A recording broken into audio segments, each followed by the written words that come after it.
Hello friends, welcome to దేవాంష్క diaries. ఇప్పుడు మీరు వినబోతుంది మన్నించి ఓ ప్రేమ స్టోరీలోని 55వ భాగం. సుశీల గారి ఏడుపు చూసి పానీ గారు కంగారుగా ఏమైంది సుశీల అని ముందుకు వెళ్తే, ఏవండి అంటూ సుశీల గారు పానీ గారిని చేరి, ఈ ఇంట్లో మనల్ని కనీసం మనుషులుగా కూడా ట్రీట్ చేయటం లేదండి. ఈ ఇంటి పని మనిషి అన్నట్టు ఇష్టం వచ్చినట్టు మాట్లాడుతున్నారు. వాళ్ళు చెప్పిన పని చేయకపోతే ఫుడ్ కట్ చేస్తున్నారు. నేను మధ్యాహ్నం నుంచి ఏమీ తినలేదండి. మీకు తెలుసు కదా నేను బీపీ పేషెంట్ అని. టైంకి తినకపోతే బీపీ వస్తుందని. అయినా సరే నన్ను ఎలాంటి చిత్రహింసలు పెడుతున్నారో చూస్తున్నారా? ఇలాంటి ఇంట్లోనా మీరు ఉందామని నన్ను కట్టిపడేసింది? మా వాళ్ళ మాటకు విలువిచ్చి ఇక్కడ ఉన్నందుకు మనకి బాగానే బుద్ధి చెప్పారు. ఈ ఇంట్లో మనల్ని ఎవరూ పట్టించుకోవట్లేదు. మనకి జరిగిన అన్యాయం గురించి కొంచెం కూడా పట్టింపు లేదు వీళ్ళకి. వచ్చిన కొత్త కోడలు చాలు, ఈ ఇంటి వారసులు చాలు, అంతే అంతే తప్ప మిగిలిన వాళ్ళు మనుషుల్లా కనిపించడం లేదు. ఆఖరికి మన కూతురి జీవితం నాశనమైనా పట్టడం లేదు అని ఏడుస్తూ చెప్పారు. పానీగారు అనుమానంగా అందరి వైపు చూస్తుంటే వసుధార ఉక్రోషంగా ఎర్రబడిన మొహంతో చూస్తూ ఉంది. రిషికి ఎందుకో తేడా కొట్టి మాట్లాడేలోపు అజయ్ గారు, వినోద్ గారు కోపంగా, నిన్ను ఎవరు అలా అన్నది సుశీల? నువ్వు ఈ ఇంటి ఆడపిల్లవి. ఈ ఇంట్లో నీకు అన్ని హక్కులు ఉన్నాయి. అయినా నిన్ను భోజనం చెయ్యొద్దని ఆర్డర్ వేసే రైట్ ఎవరికి ఉంది అని కోపంగా అడిగారు.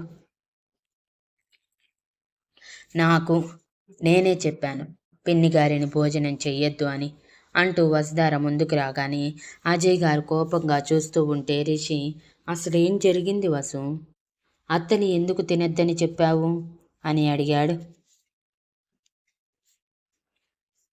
పిన్ని గారికి ఆకలి లేదంట రిషి, అందుకే మధ్యాహ్నం తింటున్న ప్లేట్ విసిరి కొట్టారు. మరి ఆవిడే వద్దనుకున్నప్పుడు నేను మాత్రం ఎందుకు పెడతాను చెప్పు? సో అందుకే మధ్యాహ్నం నైట్ భోజనం కట్ చేశాను. నేనేమైనా తప్పు చేశానా అని అడిగింది వసుధార కొంచెం కూడా భయం బెరుకు లేకుండా. అంత అబద్ధం అన్నయ్య. నేను జస్ట్ నాన్ వెజ్ ఎందుకు చేయలేదు అని అడిగితే ఏదో మాట్లాడి నన్ను అవమానించింది. ఈ ఇంటి మనిషిని కాదని అంది. మీరు చెప్పండి అన్నయ్య, నేను ఈ ఇంటి మనిషిని కాదా? తను ఎలా అనగలుగుతుంది అలా? నా కూతురి స్థానాన్ని లాగేసుకుని ఈరోజు ఇలా మాట్లాడుతుంది. నా వరకే ఇలా ఉంటే మరి మీ వరకు ఎలా ఉంటుందో మీరే ఆలోచించండి అన్నయ్య. ఈ అమ్మాయికి కొంచెం కూడా సంస్కారం లేదు. పెద్దవాళ్ళతో ఎలా మాట్లాడాలో కూడా తెలియదు. ఇలాంటి అమ్మాయిని రిషి ఏరికోరి పెళ్లి చేసుకున్నాడు. నాకు జాలి వేస్తుంది రిషి మీద, వాడి ఫ్యూచర్ తలుచుకొని అని అన్నారు కోపంగా కన్నీళ్లు తుడుచుకొని. నా ఫ్యూచర్ చాలా బాగుంది, అది నాకు కనిపిస్తుంది అత్త. నువ్వు నాకు చెప్పాల్సిన అవసరం లేదు అని రిషి సీరియస్గా చెప్పి, అసలు ఏం జరిగిందో క్లారిటీగా చెప్పు వసు అనగానే వసుధార జరిగింది మొత్తం చెప్పి, నాకు అలా అన్నం విసిరేయటం నచ్చలేదు రిషి. నా ఇంట్లో అన్నాన్ని అన్నపూర్ణలా పూజించాలి అనుకున్నాను. అందుకే ఆవిడని తినవద్దని చెప్పాను. నేను చెప్పిన దాంట్లో నాకేం తప్పు కనిపించలేదు రిషి. ఒక్కపూట భోజనం చెయ్యకపోతేనే పిన్నిగారు వెలవెలలాడిపోతున్నారు. మరి అదే భోజనం బయట తిండికి గతిలేని వాళ్ళకి దొరికితే కళ్ళకద్దుకొని మరీ తింటారు. కనీసం ఒక్క పూటైనా కడుపు నిండిందని. ఆవిడకి ఆహారం అంత ఎక్కువగా ఉంటే లేని వాళ్ళకి పెట్టమని చెప్పండి. ఆ మాత్రం కూడా తెలియదు. ఇన్ని సంవత్సరాలు ఎలా బ్రతికారో ఏమో అని అంది వసుధార కోపంగా. వసు చేసిన దాంట్లో తప్పేంటి అత్త? తను చేసిన దాంట్లో నాకేం తప్పు కనిపించటం లేదు. మీరు ప్రతిదానికి కావాలని ఇంత రాద్ధాంతం చేస్తున్నారని నాకు అనిపిస్తుంది అని సీరియస్ అయ్యాడు రిషి. అలానే అనిపిస్తుంది రిషి, ఎందుకంటే పెళ్ళాం కొంగు పట్టుకొని తిరుగుతున్నావు కదా. పెళ్ళాం ఏది చెప్పినా కరెక్ట్గానే కనిపిస్తుంది. ఇప్పుడు నీకు. కానీ ముందు ముందు తెలుస్తుంది నీకు కూడా. అన్నయ్య నన్ను ఈ ఇంట్లో ఉండమంటారా, వెళ్ళమంటారా? ఇంత అవమానం జరుగుతున్నా మీరు సైలెంట్గా ఉంటున్నారు అంటే మీరు కూడా ఆ అమ్మాయిని సమర్థించినట్టే. అలా సమర్థించారంటే నన్ను ఈ ఇంటి మనిషిగా తీసేసినట్టే అని సీరియస్ అయ్యారు సుశీల గారు. అప్పుడే ఇంట్లోకి అడుగుపెట్టింది మేఘన. ఆఫీస్కని బయలుదేరి దారిలో ఫ్రెండ్స్ ఫోన్ చేయటం వలన సినిమాలు అని షికారుకి వెళ్ళి మధ్యాహ్నం లంచ్ కూడా బయటే తిని ఎంజాయ్ చేసి సాయంత్రానికి ఇంటి బాట పట్టి ఇప్పటికి చేరింది.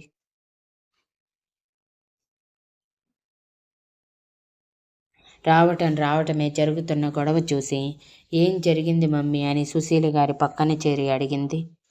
సుశీల గారు ఏడుస్తూ వసుధార చేసింది మొత్తం చెప్పి, చూసావా నీ తల్లిని ఎంతగా అవమానిస్తుందో ఆ పిల్ల. నిన్న కాక మొన్న వచ్చింది. ఈ ఇంట్లో అన్ని హక్కులు ఆ పిల్లకే అన్నట్టు మాట్లాడుతుంది అంటూ ముక్కు చీదుతూ అన్నారు. నిజం మాట్లాడారు పిన్ని.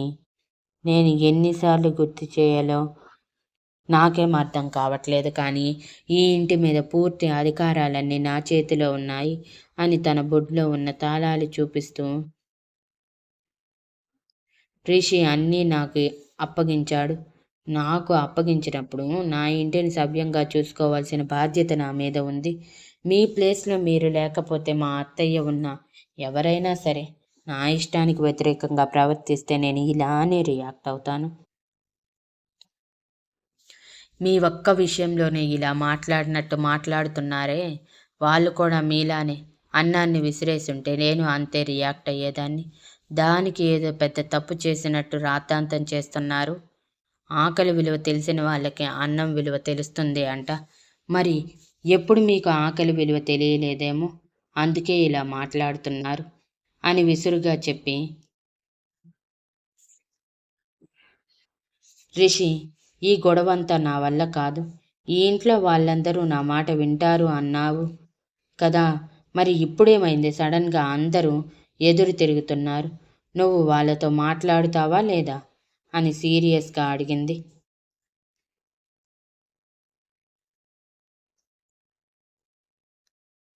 వసుధార మాటలకి రిషి సీరియస్ అయి గాయత్రీదేవి గారి వైపు చూస్తూ, ఇంత జరుగుతున్నా నోరు విప్పకుండా ఎలా సైలెంట్గా ఉన్నారు మీరు? అంటే మీరు నా భార్య చేసింది తప్పని చెప్తున్నారా? మీ దృష్టిలో కూడా మీ కూతురు చేసింది కరెక్టా?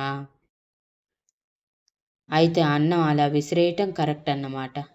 అంటే మీరు కూడా మీ కూతురు వయసులో ఉన్నప్పుడు అలానే అన్నాన్ని విసిరేశారా? నేను తెలుసుకున్న దాన్ని బట్టి ఆ రోజుల్లో మీకు అన్నం కూడా దొరక్క చాలా కష్టపడ్డారని విన్నాను. అది నిజం కాదా అయితే అని సీరియస్గా అడిగాడు.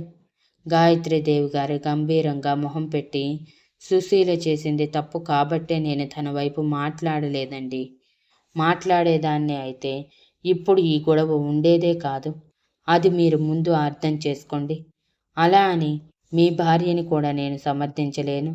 పెద్దదని కూడా చూడకుండా అలా అందరి ముందు అవమానించటం తప్పు అని అన్నారు.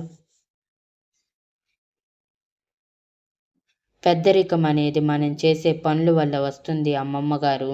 ఇప్పుడు మీకు ఇంతమంది గౌరవం ఇస్తున్నారంటే మీరు వీళ్ళ కోసం చేశారు కాబట్టే కదా. మీ కూతురు కూడా అంత గౌరవం సంపాదించాలంటే మీలాగే ఉండాలి కదా. మరి ఆవిడ ఉన్నారా? మీలా ప్రవర్తిస్తున్నారా? ఆవిడ కావాలని నన్ను పాయింట్అవుట్ చేసి ప్రతిసారి ఆవిడ కూతురి పొజిషన్లోకి నేను వచ్చానని అంటున్నారు, కానీ నా స్థానాన్ని ఆవిడ కూతురు లాగేసుకోవాలని చూసిందని, నా బిడ్డని అనాథగా మార్చాలని చూసిందని మర్చిపోతున్నారా? మీరు మర్చిపోయినా నేనేది మర్చిపోలేదు. ఇన్ని చేసిన వాళ్ళకి నేనేమీ చేయకుండా వదిలేశాను. దానికి సంతోషించండి. నేను కోరుకుంటే ఇప్పటికిప్పుడు పోలీస్ కంప్లైంట్ ఇచ్చి ఆ కుటుంబం మొత్తాన్ని జైల్లో పెట్టించగలను. కానీ అలా చేస్తున్నానా? అది వ్యక్తిత్వం అంటే? మీ కూతురికి కొంచెం గట్టిగా చెప్పుకోండి అమ్మమ్మ గారు. పదే పదే ఇలాగే గొడవ చేస్తే నా రియాక్షన్ ఇంతకంటే వైల్డ్గా ఉంటుంది. ఆఫీస్ నుంచి వచ్చే వాళ్ళకి ఇంట్లో ఆడవాళ్ళ గొడవలు తెలియకూడదు. అది కూడా తెలియకుండా ఆవిడ వెళ్ళి అందరికీ చెప్పిందంటే ఇక ఆవిడ సంస్కారం ఏ రేంజ్లో ఉందో కూడా అర్థమవుతుంది. మళ్ళీ సంస్కారం అంటూ నన్ను అనటం ఒకటి. భర్తలు ఎంతో కష్టపడి ఇంటికి వస్తారు.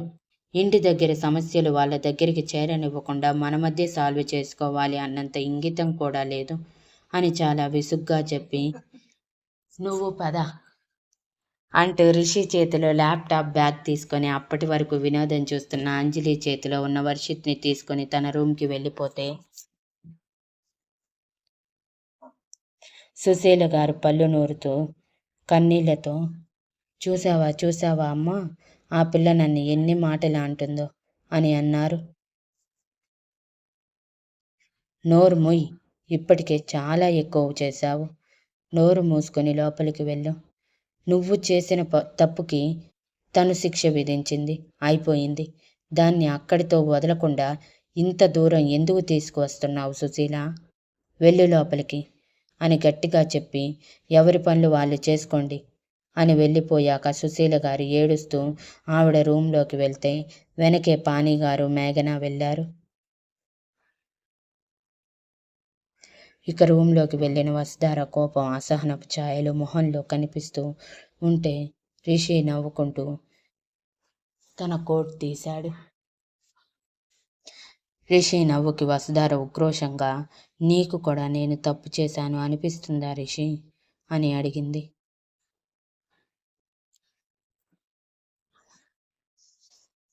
Thank you for listening and please like, share, comment and subscribe.